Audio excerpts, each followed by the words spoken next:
It's funny how greatness often starts in the most unassuming places. For Damini Ebunaluwa Ogulu, the man the world would come to know as Burna Boy, that place was Port Harcourt, Nigeria. This wasn't just a dot on a map.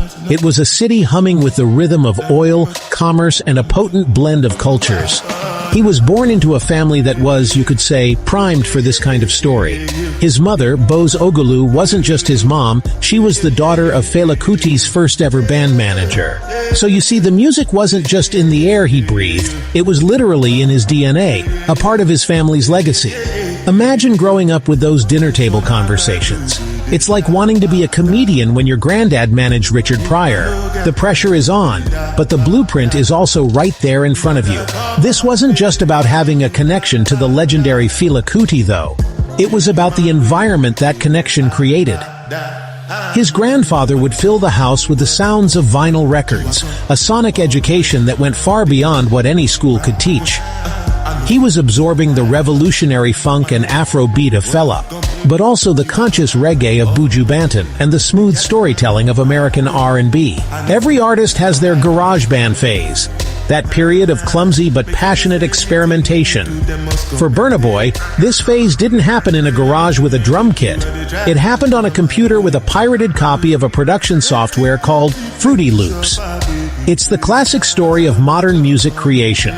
At just 10 years old, a friend gave him the program, and a new world opened up. I would use the beat from like video games and some shit.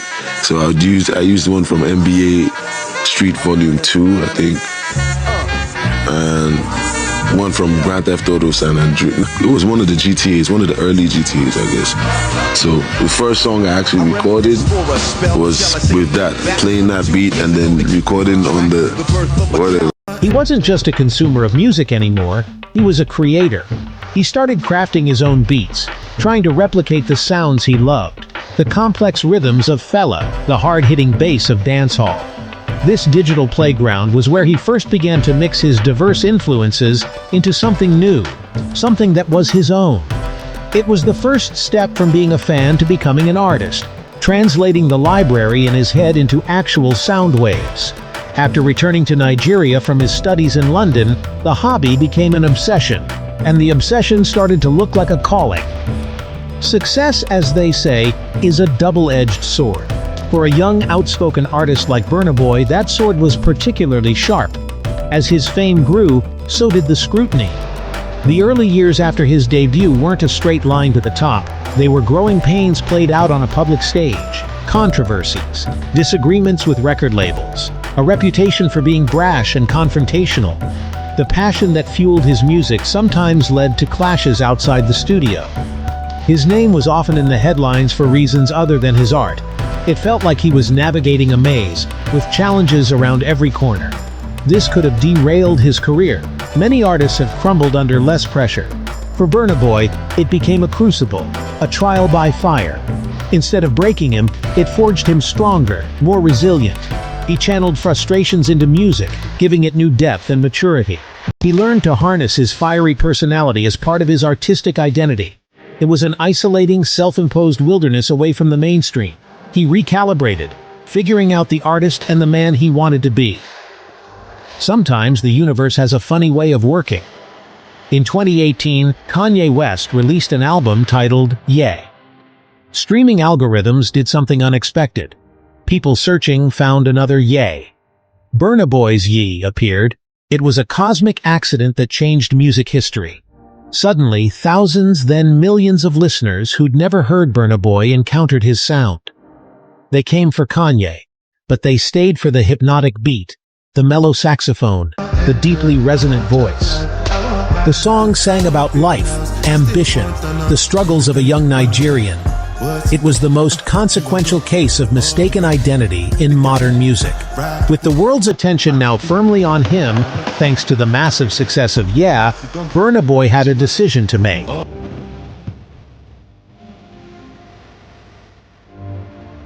He could either play the game, conform to the expectations of the Western music industry, or double down on his identity and force the industry to meet him on his terms. He chose the latter. The moment that crystallized this choice came in early 2019, when the Coachella lineup was announced. He was on the bill, a huge achievement. But his name appeared in tiny font near the bottom of the poster. He was insulted. He saw it as a reflection of how the global music establishment viewed African artists. Minor exotic additions, not headliners. So he did something bold. He took to social media and voiced his frustration. He declared himself African Giant and demanded respect for his name. It was risky. He could be called arrogant or ungrateful. Instead, the statement resonated. It wasn't just font size. It was a protest against marginalizing a continent's creative output. That stand became the conceptual framework for his fourth album, African Giant. Released summer 2019, it was Afrofusion, sprawling, ambitious, deeply political. A direct response to Coachella and a broader statement about Africa's place. On Anybody, he delivered infectious, danceable rhythms. On Collateral Damage, he confronted heavy themes. On Another Story, he kept digging into narrative. He addressed political corruption, colonialism, and the need to reclaim the African narrative. He used his global platform to educate, to provoke, and to celebrate. The album blended sounds from across the continent and diaspora, featuring Joria Smith, Future Angelique Kidjo. African Giant was a critical and commercial success. It earned rave reviews and his first Grammy nomination for Best World Music Album. More importantly, it fulfilled the Coachella promise. Winning a Grammy was a monumental achievement, but for Burna Boy, it was never the final destination. It was a key that unlocked even bigger doors, giving him an even larger platform to carry his message. In the years since his historic win, he has become more than just a music star. He has evolved into a true global ambassador for African culture. He sells out arenas and stadiums across the globe, Madison Square Garden, New York London Stadium, London becoming the first African artist to achieve such feats. These concerts are not just musical performances, they are immersive cultural events, vibrant celebrations of African pride. He brings a piece of Africa to every city he visits. His impact extends far beyond the stage. He is a powerful voice for a new generation proud of their heritage and optimistic about Africa's future.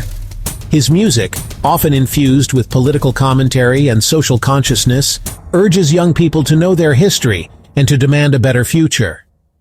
This journey, from a living room in Port Harcourt to the world's biggest stages, is profoundly inspiring.